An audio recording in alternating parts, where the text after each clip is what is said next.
You've probably heard me go on some high horses before and rants about nutrition and how important it is to our mental health. And today we're finally going to explore that deeper and with somebody who knows way more about it than I do. And we're going to talk about some really cool practical things that you can do to help your mental health with your nutrition and healing your bodies.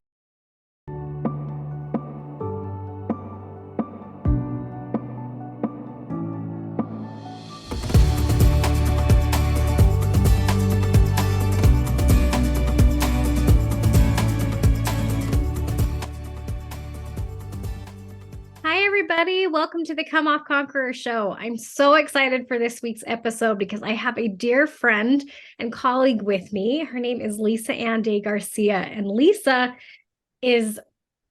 she's probably going to be embarrassed when I say this, but one of the smartest women I have ever met. She has more degrees and certifications than anyone. And she knows her stuff forwards and backwards when it comes to health and nutrition and education and helping our little people and just helping our bodies thrive. She is so smart. And I've wanted her on this show forever. But for whatever reason, we could never get connected, and I'm Miss Scatterbrained. And so we finally get her on the show today. And I'm thrilled to have you. Thank you so much for being here, Lisa. Well, thank you for inviting me. I'm so excited to be here. And those were, yes, definitely kind words. So thank you very much. Well, I mean it, every word. Let me give you a little bit of her bio. Her bio could literally be like 3 pages long, but thankfully she gave me just a few sentences. But let me tell you some of the cool things about Lisa. She has 2 master's degrees in arts and education. She continued with more education to become a functional diagnostic nutrition practitioner. And that is the capacity to which she's going to speak today, is about nutrition and how it affects our bodies and our minds.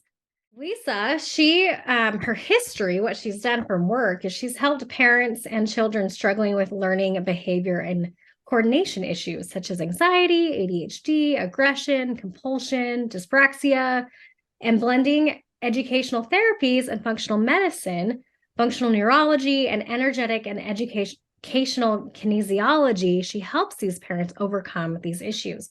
We've actually been working with Lisa for a couple of years now for one of my daughters, and it's made a world of difference. Certainly, it works better when we're more consistent, which is not always easy, but I can tell you a success story. Just today, she's been having some meltdowns, and I've been more consistent about doing her massages and these different OT things that Lisa's having us do, and they're really making a big difference for her. And we'll get into kind of why that works in a little bit here. Lisa was a former teacher for 25 years, and she's also a mom of 3. And one of those kids is her adult son with autism and with a severe language delay. If we're lucky, we might get a cameo from him today. We'll see. He's adorable and so fun. And I love that her quest to help her son is what has allowed her to study virtually everything out there to support her family and other families suffering in the same sort of way with these cognitive disorders. So with that, now you know that you can trust every word coming out of her mouth because she is super smart. And definitely we could talk about this subject for days. In fact, before we get going, I want you to check out her links below, save those, copy and paste them, because she does have a YouTube channel where she goes into these topics much deeper, because we only have an hour today, unfortunately. And if you want to know more about this subject and you're struggling maybe with one of your kids, or maybe yourself need some help in this realm, please check out her YouTube channel. And she's even a published author. We can link to some of her books and stuff too. So, and her website and everything, where she has tons of resources and classes. Okay, Lisa, let's dive into our topic. I asked you a big question a while ago, and the question was, how is our physical health connected to our emotional health? And you sent me an awesome outline that we're going to discuss today. About how these 2 things are connected. So for those of us who are a little more dense, can you explain how these 2 things are connected and why it's important to understand how they're connected? Okay, so first of all, I think it's best to understand that we have kind of like 5 different levels. We have a physical level, we have an energetic level, we have an emotional level, and a mental level, and a spiritual level.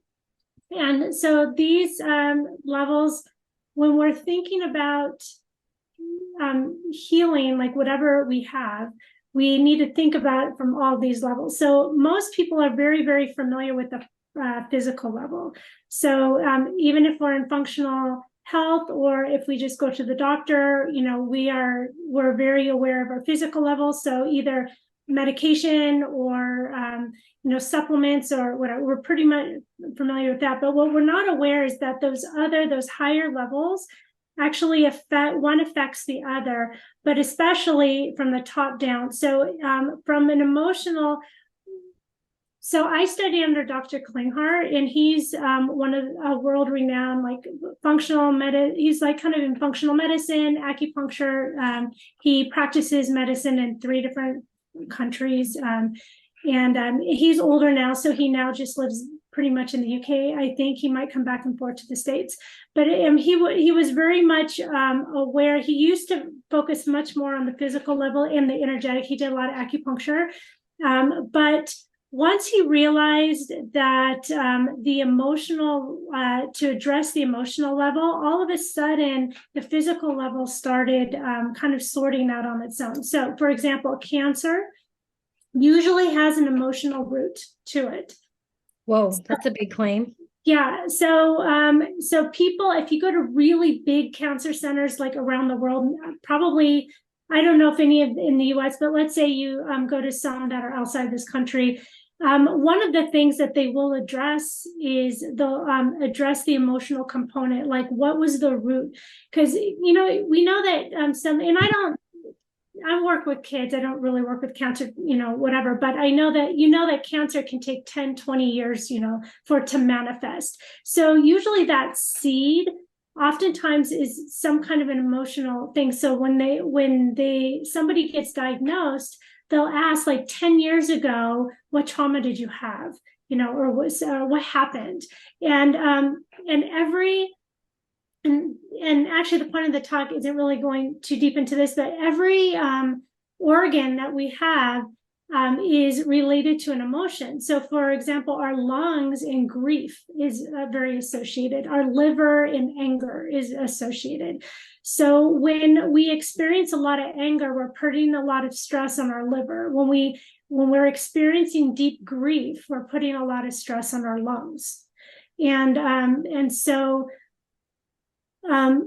so for example, Christopher Reeve's wife died shortly after he died because of lung cancer, and she was not a smoker.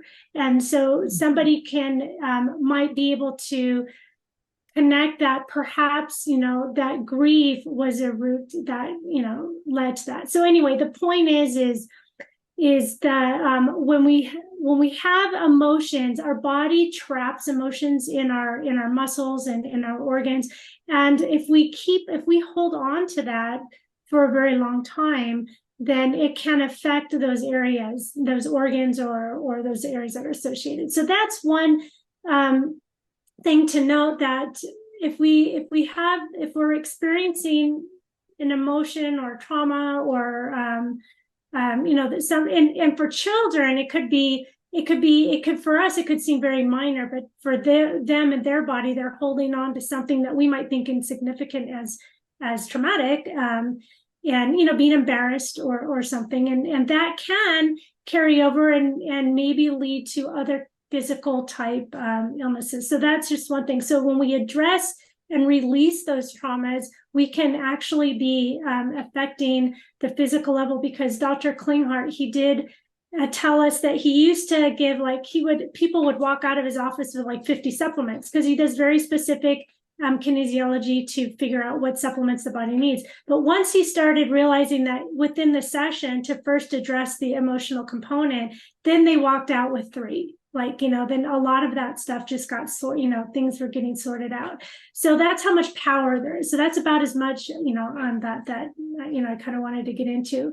But Would you uh, say would you say that the opposite is true then too? Once you start healing your physical body, your emotions start to sort out? I've noticed when I start eating healthier and exercising more and really taking care of my physical body, almost everyone I know, when I did isogenics, for example, I noticed that almost everyone who was my clients, they all had amazing breakthroughs with their mental health. Like their depression started going away, their anxiety started going away, all these amazing mental health things started clearing up. But I don't think it was the isogenics that was doing it. I think it was just a healthier lifestyle. So does the reverse go like, is it kind of a not chicken and egg, but like if it no, do this, it works. definitely. Yeah, definitely. The emotions can play a huge role in our physical health. So, for example, like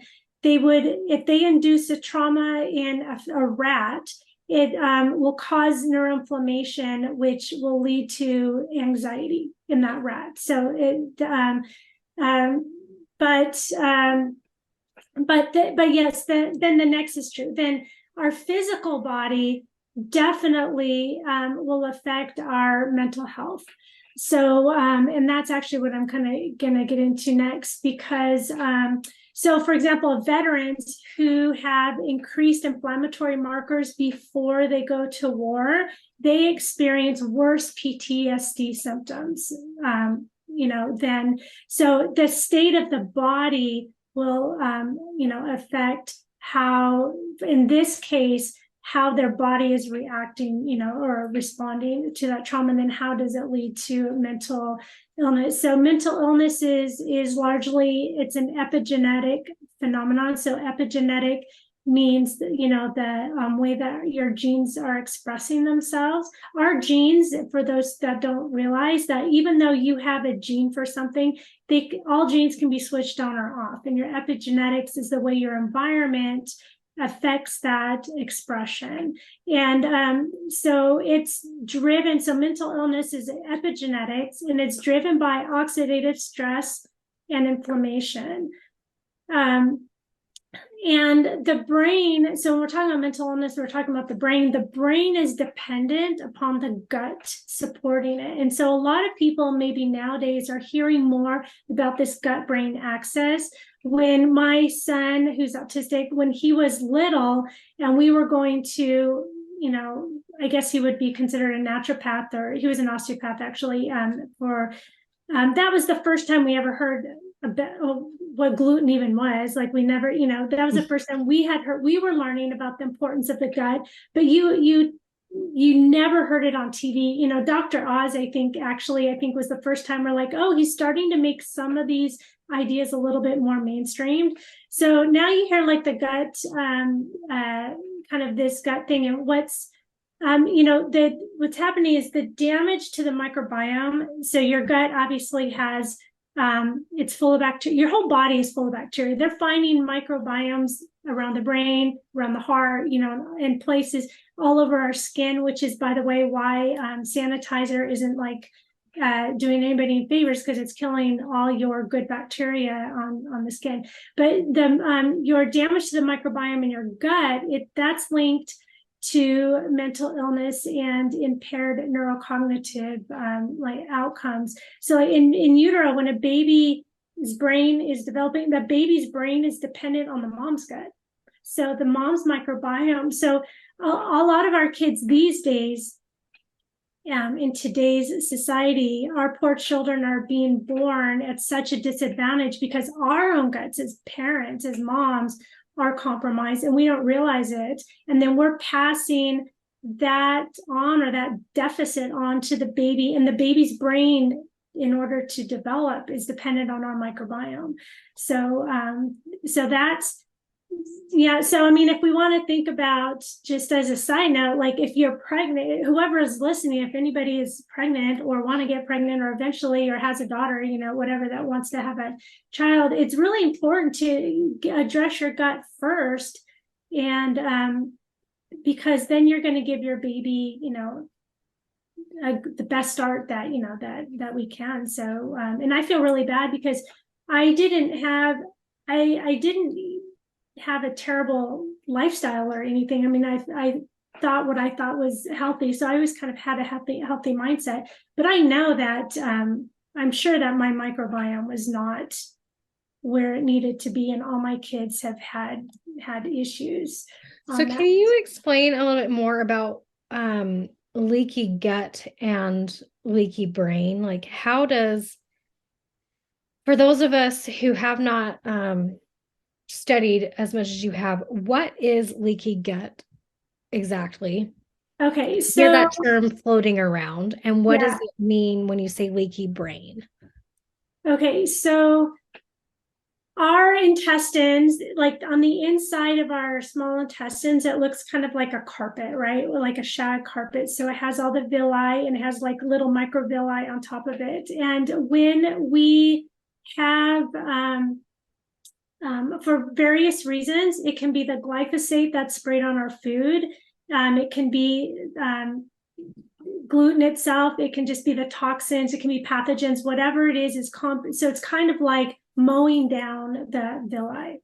Oh, And also each inside where the intestines are connected by certain cells, right? The cells, right? And each cell has a gap, and they call that a junction and a tight junction. And each cell should be connected very tightly together. But certain things like zonulin that's stimulated from gluten or from, like I say, the same things, the pathogens or whatever, those junctions can open. And sometimes they open and then close back over time, like they close back after a while. Sometimes the zonulin's released and it opens, or sometimes just if you just if the microbiome, if everything's just such a mess, and you can just imagine like um,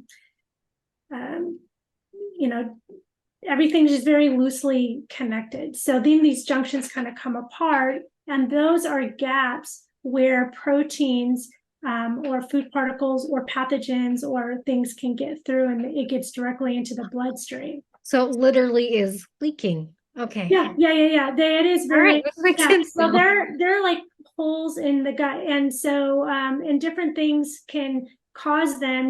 We've different like viruses or pathogens or any anything that's causing inflammation, basically, can cause that. So there just a lot of different things can be causing this leaky gut, and what happens is that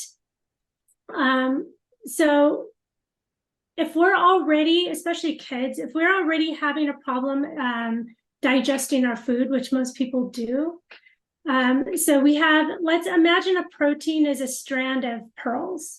And if you cut segments of that strand, those are called peptides. And if each individual pearl is called an amino acid. So the goal when your food is in your stomach, it should be digesting all the way down to the amino acid. So imagine like you have, let's say a Lego, like my kids, like they'll make a little Lego thing.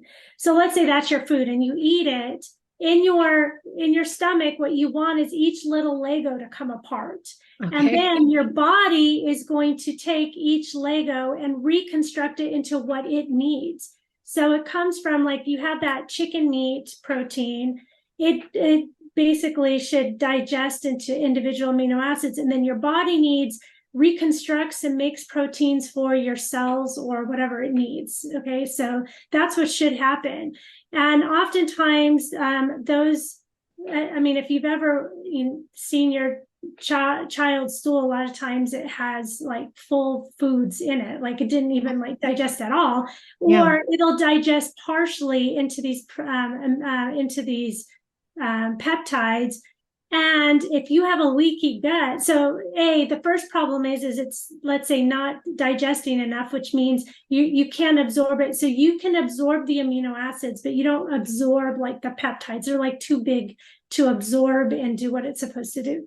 But if you have the leaky gut, then these peptides are the spaces are big enough for the peptides to get through to your bloodstream. And when these peptides get through, they can stimulate the immune response. So then that's when inflammation can start. And some of these peptides, like gluten in particular, and casein, which is from dairy, those peptides have what we call it molecular mimicry. So it looks like other parts of your body, like your thyroid or your cerebellum in your brain or basal ganglia, different brain parts. And when they look the same, and if your body's responding, if your body is making an inflammation reaction to these peptides and they look so close to your body parts, then all of a sudden it'll start to react to the thyroid, and then you get your Hashimoto's or your Graves or whatever. Oh my gosh, you just made a huge connection for me. Okay, keep going. Sorry, but like you just made autoimmune disease make sense with what you're just saying and why the body's fighting itself. Oh my goodness. Sorry, everybody. Like you don't know this, but I've been taking a lot of health and nutrition classes offline. Lisa knows, but you guys don't know. And I've been studying a lot about inflammation and autoimmune and stuff like that anyway, because I'm trying to help my daughter. And man, you just made that make so much sense to me. Thank you for explaining that. Okay, keep going. Sorry. Well, that's why if people have a thyroid issue, usually almost always it's a secondary problem. It's not the primary problem. I mean, maybe if you had an outright tumor on your thyroid or something, but generally almost always if you have a thyroid issue, you have to look downstream and figure out what else is contributing to that. And then we have like in the brain too. We have that molecular mimicry that goes on with different proteins, and casein tends to affect the limbic system, which is the emotional part of the brain, the amygdala that you might hear about. And so if you have a child if there's a lot of like rage or emotional, like maybe meltdowns, they, really easy. Dairy tends to be maybe more of a cause to that, whereas gluten might be more of a cause of like motor problems, because the parts of the brain they tend to affect is the cerebellum and the basal ganglia, and those are both related to motor. And then another problem that they have when they get to the brain is they also fill the opiate receptors. So you may have heard of that opioid effect. So our brain has opiate receptors, which when they're filled, obviously that's the feel good euphoria kind of feeling, which is why people take opiates in the first place, I guess. So casein and gluten fill those opiate receptors. And so anyway, so when we're talking about kids with like autism, for example, and they're self-selecting food, they always self-select dairy, and I mean those are one of the things, dairy and gluten, right? So it's like always a peanut butter sandwich with a glass of milk, or cereal and milk, or macaroni and cheese, or whatever. And a lot of times he is obsessed and with so that and that is so one of the big problems is that opioid problem. So it's very addicting, and it's very they always say, I guess there's a rule of thumb out there. They say that you crave what you're allergic to, or really it's like more of a sensitivity, it's not a true anaphylactic allergy. And so we have a sensitivity is different than an allergy because it's a different antibody that's being activated. So you have your IgG, IgA, IgE, there's different antibodies. So IgG antibodies are very slow.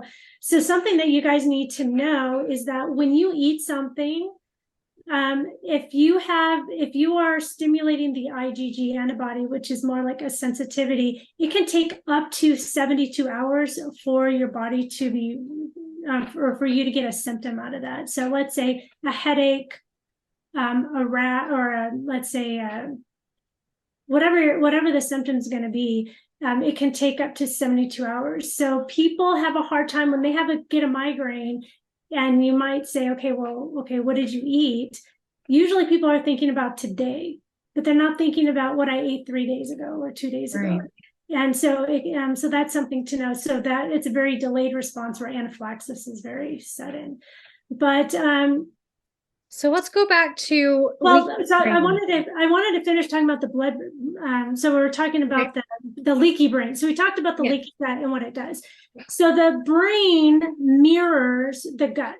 So the brain also has what it's called a blood-brain barrier. So the gut has a lining that's supposed to protect pathogens from going in, and the brain has a lining that's supposed to protect things from getting into the brain. And it kind of works very similarly. There is also its kind of microbiome. But what happens is there is what we call gram-negative bacteria in our gut. That's like kind of bad bacteria, and it produces lipopolysaccharides, LPS. And that also contributes a lot into that damaging of the gut lining, and then the LPS can enter circulation. And so it gets into your bloodstream, and then it gets to the blood-brain barrier, and it disrupts the blood-brain barrier.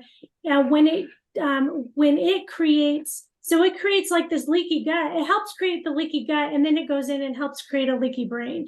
And so when it gets in, we have immune cells in the brain called glial cells, and those cells are activated and then causes the brain inflammation.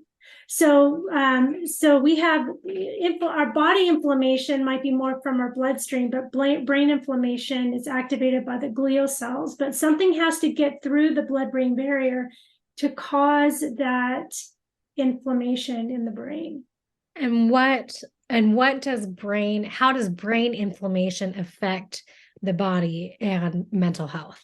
So first of all, so like the lipopolysaccharides, it can bind to the serotonin and dopamine receptors, which obviously would affect, what those do as far as like mood. It also can get into the amygdala. Hold on, explain that a little bit better. So serotonin and dopamine, how do those affect the mood? And serotonin and dopamine are like notorious for like anxiety, depression, and like mood and elevated mood. So when you have and I'm not like a super, because I've heard, I don't want to say they're conflicting stories, but I think serotonin and dopamine, it does so much that it's hard to keep it all straight. But serotonin usually is what you consider the feel good, right? But also dopamine too. Like dopamine is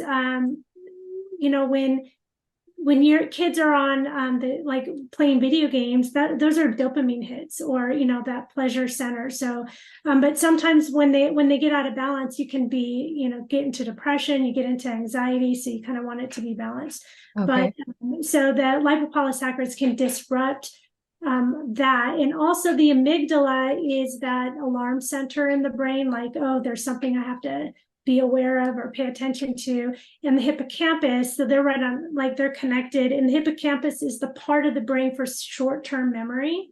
So if the lipopolysaccharides gets into the amygdala and the hippocampus, then obviously it's going to disrupt your memory function. And does this affect your you said amygdala is your alarm center, so I feel like a lot of people who deal with trauma, right? PTSD, anything like that, it seems like their fight or flight senses are always on. And I remember reading, I can't remember now which book talked about this. Maybe Body Keeps the Score or Dirty Genes, which we should link to below, because Dirty Genes talks about the epigenetics that you were talking about, and Body Keeps the Score discusses some of the things earlier. So if you're interested in learning more about what she's talking about, I'll put those links below. But the amygdala, if it's always on, is and it's being compromised, is that what causes us to feel like we're flying off the handle like this? Like things just trigger us so quickly? Is that a connection there? That's more of, and I don't want to say there's not a connection, because your amygdala and your limbic system, yes, obviously there's a thing, and I haven't really thought necessarily about that. So that probably can be a very good connection. But I think what you're thinking, so we have two branches of our nervous system, which is the sympathetic and the parasympathetic system. Mm-hmm.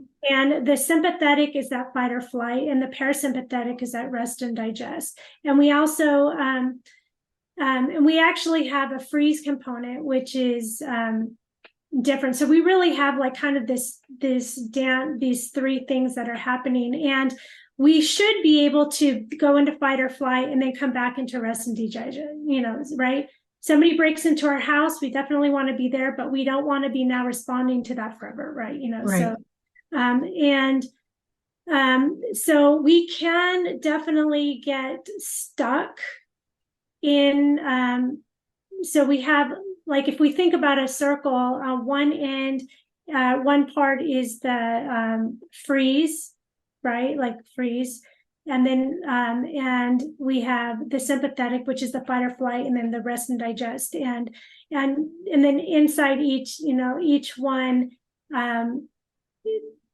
there's like a social, like from fight or flight to the rest and digest, there's kind of this play and this social component that links them together. But if you toggle between freeze and the fight or flight, that's where we're in a state of overwhelm, when people who are just stuck here like all the time. And a lot of, I think that our nutrition and our environment and our toxin load is a lot of what keeps us stuck there. But now that you're asking, I never really necessarily thought about it. Sorry, I'm throwing you a loop.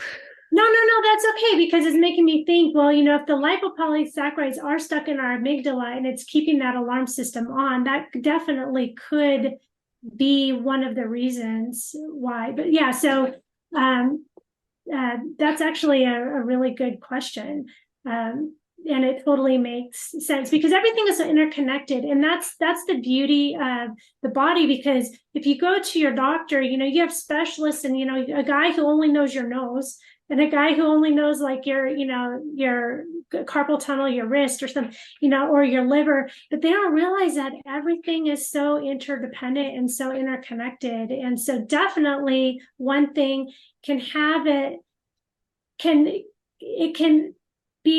seem very unobvious, like because people will say, well, why would this have anything to do with this over here? Mm-hmm. But it does, and I mean, doctors never used to get training on nutrition at all, like, because they don't, and they're just taught to believe that food doesn't have anything to do with anything, which now, I mean, like, now they're starting to realize how false that premise was, and how big of a deal, how much our food really does impact our entire body. Which is funny, because you remember the old adage, you are what you eat.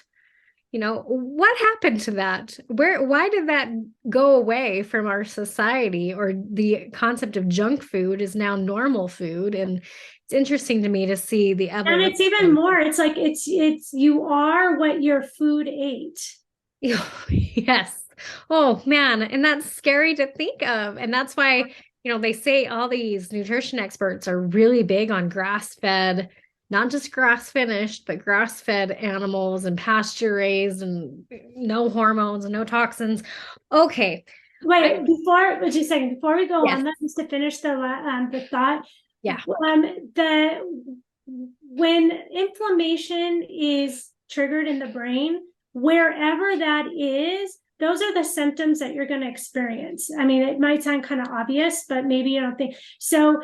That's why, to me, a label So let's say you have somebody, oh, somebody has OCD and somebody has ADD and somebody has this and this and this. In reality, it's all the same thing. It's all neural inflammation, and it's all, and we'll talk about, it's like all basically toxic driven heavy metals or whatever. But maybe the person's the inflammation is kind of more in different parts of the brain, and that is, so sometimes you can, by your symptoms, you can kind of maybe think about maybe where the inflammation is. It's a little bit of oversimplistic, but definitely so to me, it's like, if you see a Christmas tree lit up and this Christmas tree is just lit up differently, they're both lit up and they're both, but they're manifesting itself in a different way. So, that actually makes a lot of sense. And I've never thought of it that way, that you have inflammation in different spots, which is causing different neural disorders or and whatever. also too, that it's the onset, the time, like if the inflammation started in the womb, like I think a lot of times, like in autism, it probably is starting in gestation. A lot of it is just that, if they're sensitive to my stuff, or I don't have the right microbiome or whatever it is, versus if your inflammation is starting later in life. They say that elderly people with Alzheimer's will, had they been born today, they would probably, they'd be autistic. So because they're responding to the same, let's say, metals and toxins or whatever, but because they had such a long time of, well, first of all, they probably didn't even get exposed to most anything until later. By the time they had their heavier exposures, or it was just an accumulation and their body was able to accumulate it. Whereas now our kids, they come out of the gate super toxic, cord blood. They have 300 chemicals in their cord blood already, born where that shouldn't be there. So, our kid, all of our kids, and it's not, it's not our fault. It's just the way society is. There's things that we can do to kind of help, but we can't avoid. Is this why we're seeing more and more children with like childhood diabetes and cancer and all these like other, not just mental disorder? I mean, we see so many It's all a toxic.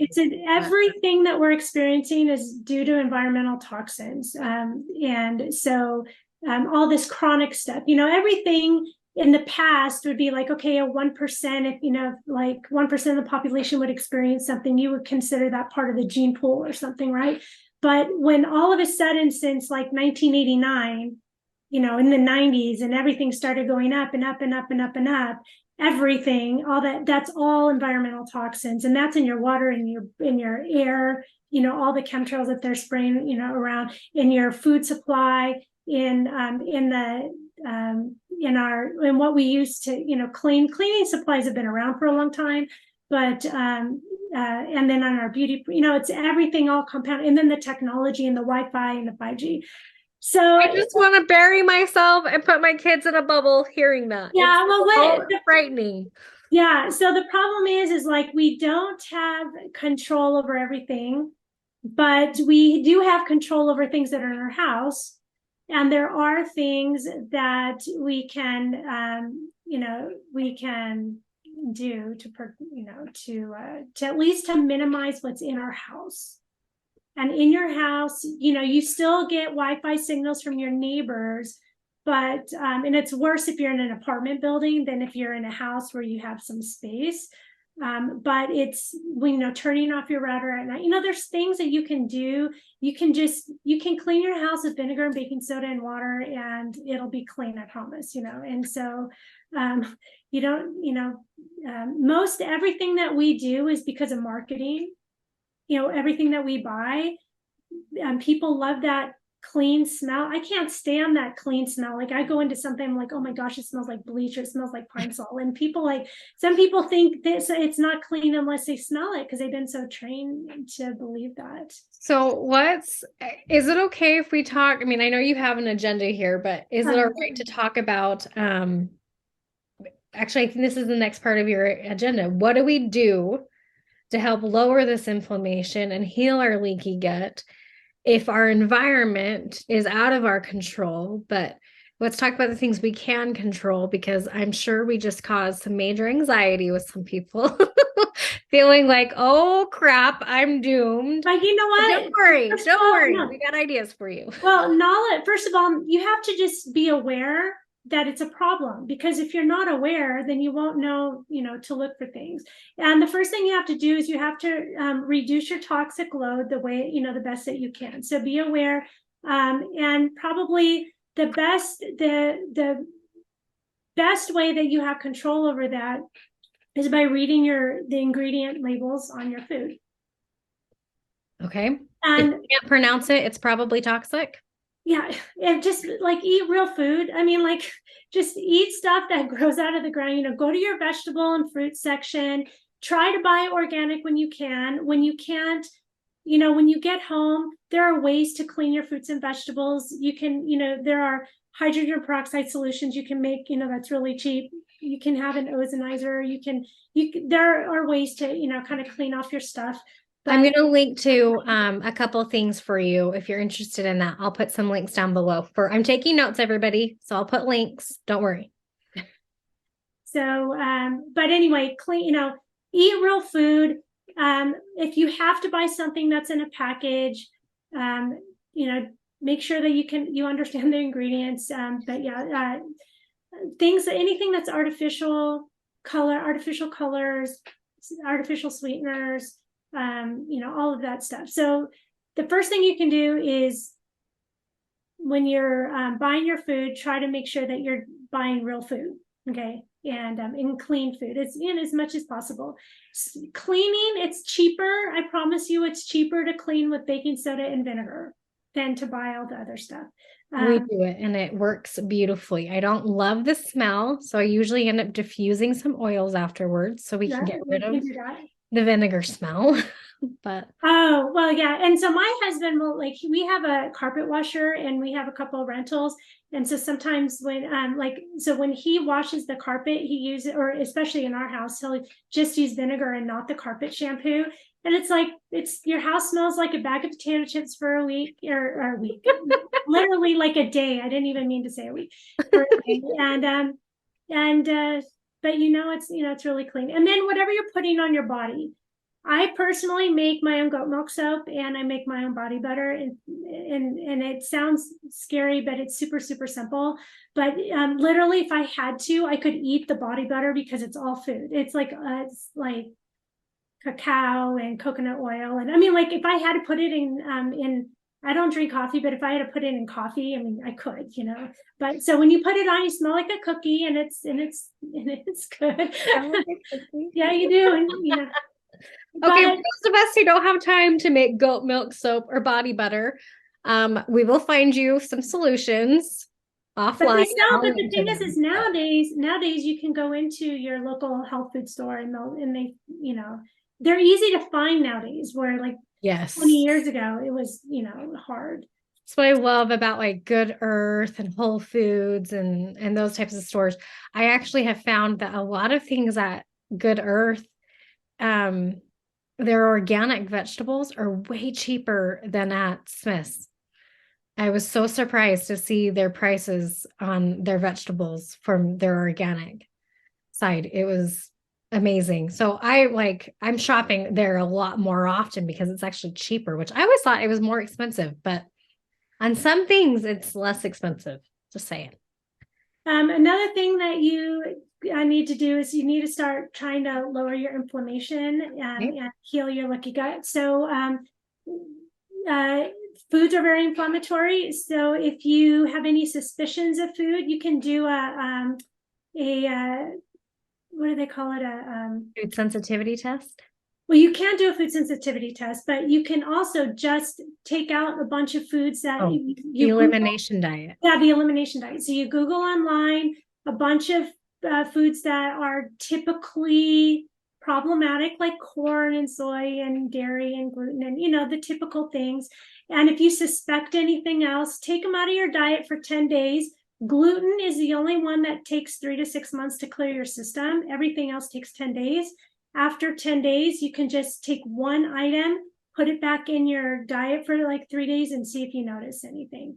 So that's the poor man's way of finding out. It's long. It can be long. Well, I didn't know it was only 10 days. I thought it was like a month. So that's actually Well, good it news. takes 10 days for things to clear out, except for gluten, and that one's the one that takes 3 to 6 months to Okay. get out of your system. But if you do need to remove it from your diet, then you need to remove it for 3 to 6 months for your body to reset itself for that. Okay. So if you do take a food sensitivity test, anything in yellow, like it'll be like green bars, yellow bars, or red bars.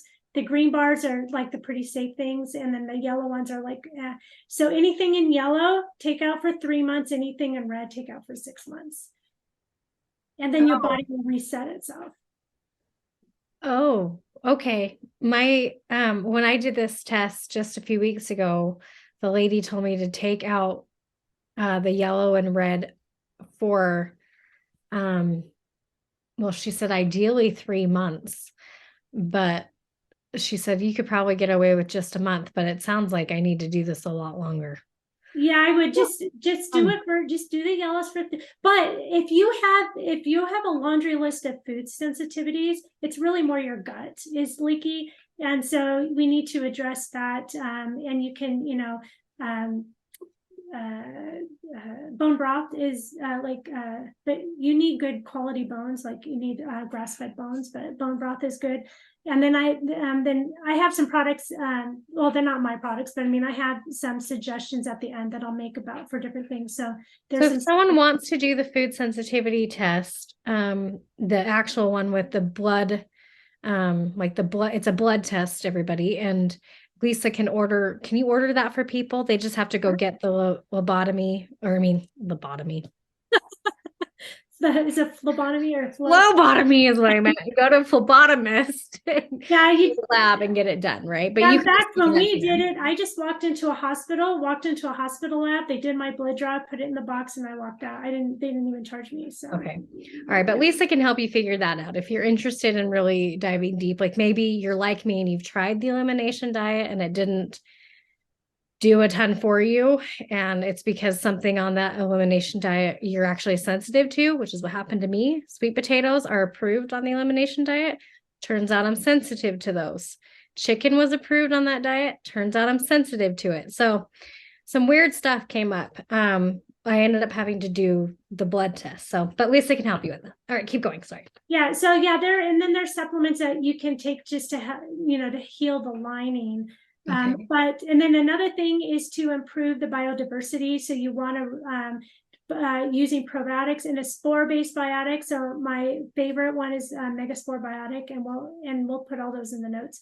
But that one, it's a spore-based biotic, so it does it can pass through your digestive system without being damaged, and it's a very good way to repopulate. And one thing to know when you're doing your own homework on probiotics, different strands do different things, and bacteria excrete things. So bad bacteria excretes things that are toxic to you, and good bacteria excrete things that are helpful to you, that you need. And so I'm putting together a list. Every time I find something about a probiotic, I throw it into a PDF. I'm trying to make like a PDF about what each probiotic kind of does. But let's say you need something more like something for your brain, then certain strains might be more beneficial than other strains. So you know that not all probiotics. So it might have, if you buy something with a lot of strains, it might be good because a couple of those are probably what you need. The other ones you might not need so much, but at least if you so just know that different strains do different things. And so I have a question about probiotics. Is it better to get the kind that's in the refrigerator or does it not matter? the spore-based, what happens is you have to know the company, if they say that it can pass through the digestive system, but one of the reasons why you might see 50 billion or whatever is because they know a lot of them won't pass through the digestive system and they'll die first. So this is like my Megaspore biotic. This is by Microbiome. So we'll put this so when we're talking about gut stuff, Microbiome Labs is my favorite company Okay. for gut stuff. And so this one, they have great protocols for pretty much anything that's out Is there. that refrigerated or not? This is not refrigerated. That So it does doesn't not. matter if it's refrigerated. It's really the No, you type just of have to probiotic. know. You have to know the company, and like if they say it's not, like you they'll say this doesn't need to be refrigerated because blah blah, like they'll tell you if it Okay. does need to be refrigerated. I mean, they are live, but they might not pass through. Some companies are really good, other companies you just have to know. You just Okay. have to make sure that the way it's coded and the way it's treated, that it can last and get to the small intestine where, in the large intestine where it needs to be. And so anyway, and then so that's and then prebiotics help our food. They're in foods and supplements that help feed good bacteria. So let's say you have a lawn and you are putting, so you've seeded it with like the probiotics, but now you need to fertilize it so it can grow and replenish. Now, if you have SIBO, I think I've always probably struggled with SIBO, and I need to be more serious about doing a SIBO protocol. But SIBO is when the bacteria is not in the large intestine, but it's more in the small intestine where it doesn't need to be. You get bloated, and taking prebiotics is going to make you very bloated. So it's not, so you have to, they have Microbiome Labs has a protocol for SIBO where you start taking little tiny bits. And that's what I have to do. I haven't done this for myself, but I need to, where you take little tiny bits and over time, and and then over time you're able to tolerate it. But there's a whole protocol if you have SIBO. If you don't have SIBO, though, you should take probiotics or fibers. A prebiotic. Fiber is a prebiotic. You can look up prebiotics, but they have their own. They have a prebiotic. Their company does. And this isn't even this isn't an ad for their company. It's just that we're talking about gut stuff, and this is my favorite, and they are very, very well respected in the functional health space for all their gut protocols. And then you're going to want optimal sleep. Sleep is when your body repairs. That's when your brain detoxifies. Your brain actually shrinks at night, and it purges toxins. And also they actually, and then they drain through your lymph system, like down through your neck. So you want to make sure you're getting really good sleep, because that's when your body repairs. And then you also want to have good exposure to nature. So you want to get outside, you want to be ground, you want to walk barefoot, you want to touch trees and plants and dirt and garden, and be outside, and not be in our artificial light. Get out, and the best thing you can do too is in the morning, make sure that your eyes are getting first morning light sun, which I can't figure out, because our sun comes over the mountains and it's already at a certain degree. I'm not sure if it's the same as for people who live more on a flat horizon and they get that very low degree sun, like that, just first rising sun. And at night, in the evening, as the sun sets, your eyes should get that last sun. It does a bunch of things metabolically in our body to get those too. And those are habits that I haven't fully developed. It's easier for me to be out in the evening than it is for me to look at the morning sun. But those are, Wake up early enough. it's very, very helpful.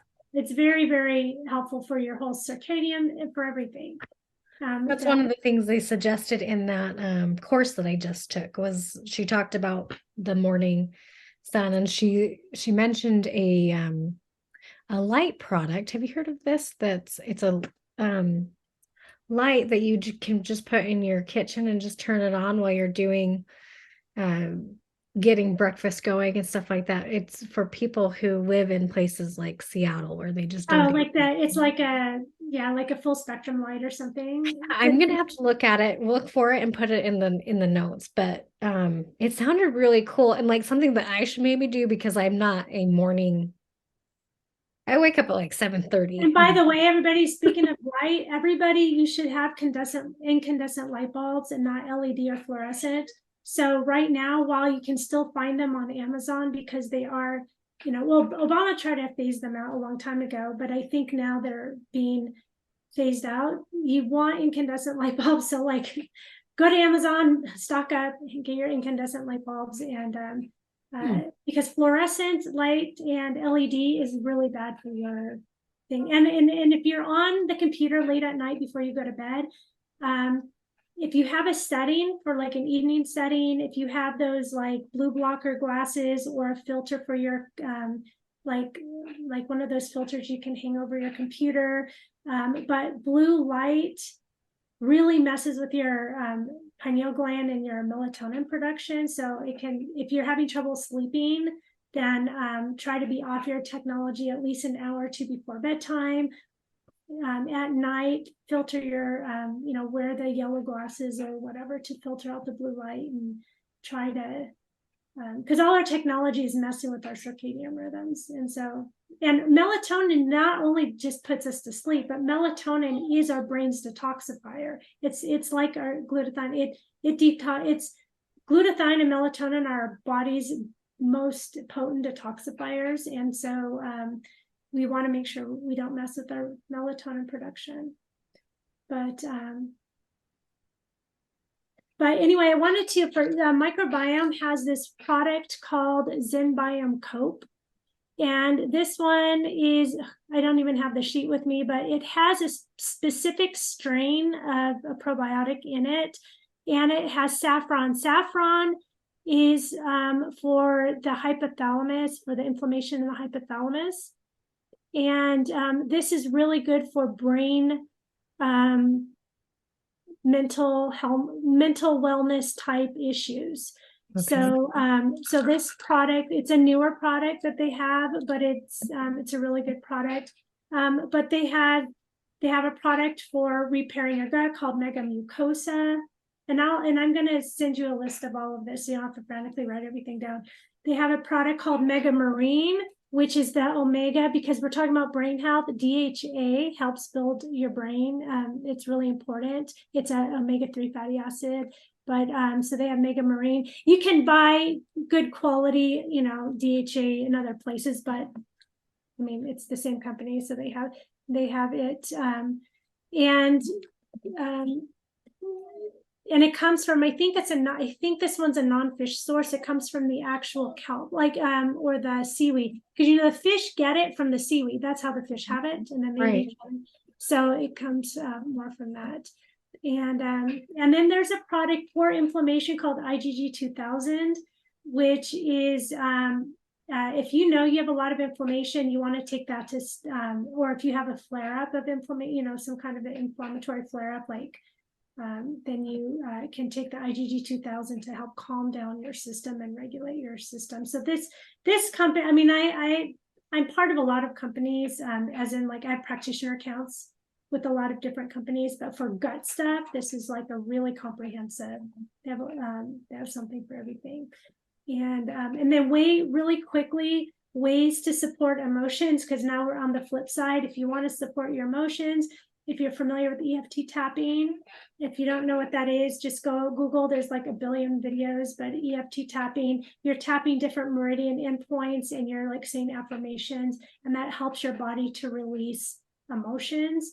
And there's things like emotion code that people you can find so many things you can just learn online now. And EMDR is when you move. People usually there's an EMDR certified practitioner, but essentially all you're doing is if you have some negative self-talk that you're trying to release a trauma, even to yourself, just as you're saying it, use your eyes and move your eyeballs in different directions, because that emotion's locked in a certain part of your brain. And so you can help unlock it by moving your eyes. That's what EMDR basically is doing. So there's just different ways that you can support your emotions that can help the physical side. But if you really help support the physical side, it can make the emotions much less We're going to be doing an interview soon with an EMDR practitioner. Oh, good, good, good. That'll be So perfect. once that's released, I'll update this video with show notes with that, and then I'll also go find an EFT tapping video. Unless Lisa has one that she likes, she can send it to me, and I'll link that below too. But holy cow, I feel like we just got a fire hose of amazing information um, of what to do to support our bodies. Is there anything else that you want to teach us before I have you give us our major takeaways? I think the last thought is I want people to be aware that there's a phrase called thoughts become proteins.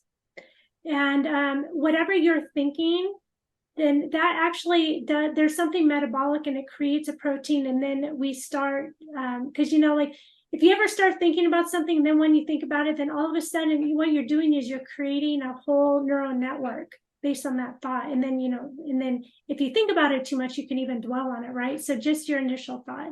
But we need, and we need to change the belief to trauma. So for those of you who have experienced traumas of whatever kind, if you can, we can get the trauma to mean something positive, then we can get you to a hero state.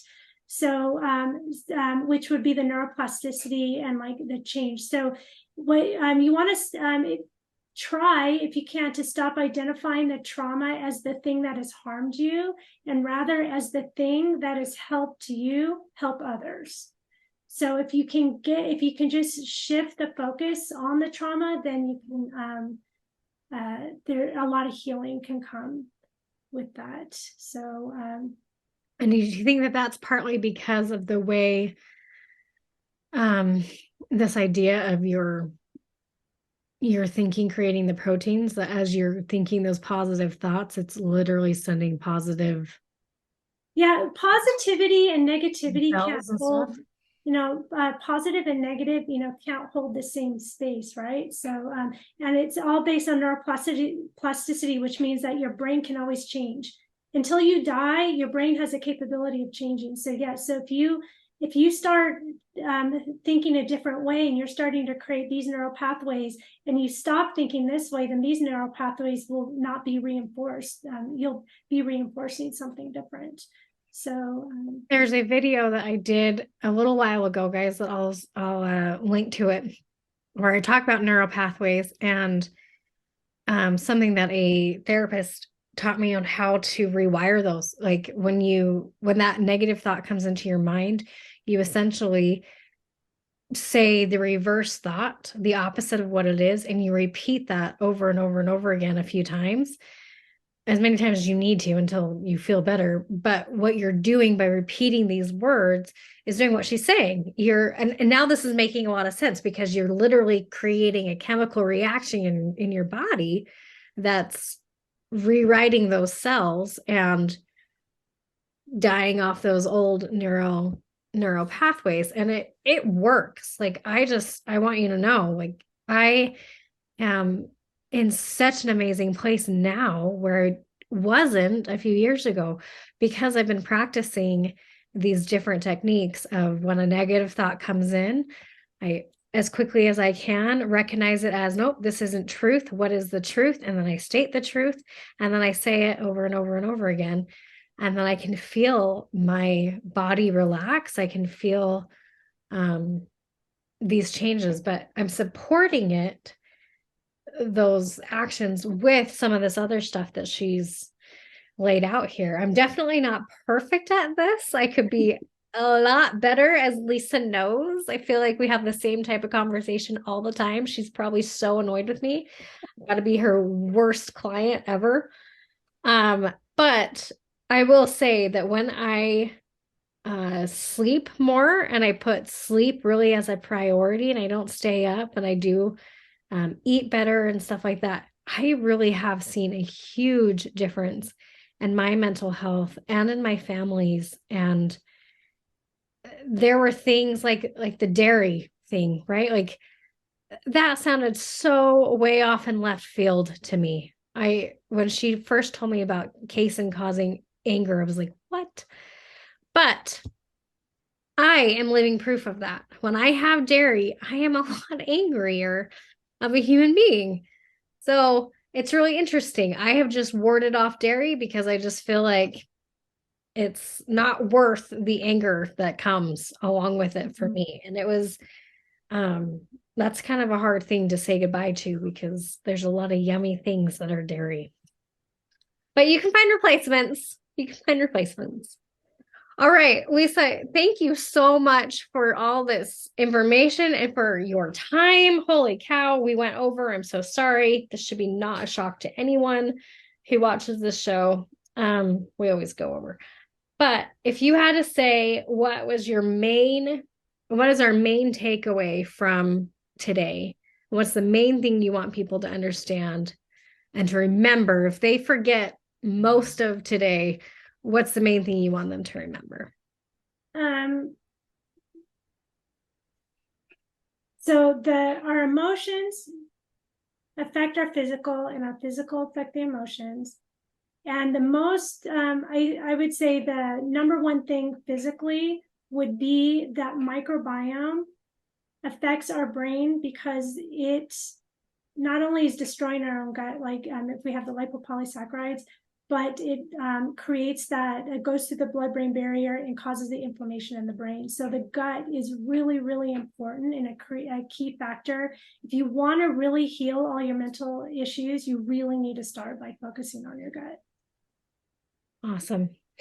Thank you. And with that, we'll link to the microbiome stuff that she suggests and the probiotics and everything. And hopefully, I'm dying to know how this works for you guys. If you're seeing improvement in your mental health by focusing on your gut and eating healthier and some of these supplements and stuff, I would love to hear how it works for you. So please write in the comments, send me a message or whatever. And again, connect with Lisa if you have more questions on this and you want some help. If you're feeling really pulled towards this, yes, she works with children and that's her primary source, but she was, she's willing to take other clients too. And she's super smart and we love her. And obviously, if you have a child who's struggling with any sort of mental disorder, ODD, ADHD, autism, anxiety, depression, please get in contact with Lisa. She has made such a huge impact in my daughter's life. And sorry to get emotional, but I really feel like she's been a godsend in our lives. And I'm very grateful that she's patient with me and always willing to answer my dumb questions. So thank you again for being here, everybody. Please like and share the video. Share this with anyone you know who has a child or a person who's struggling with these challenges. Maybe some of the things that she said today will touch their hearts and they'll be able to start living a happier and healthier life. We love you all. Take care. And until next time, God bless.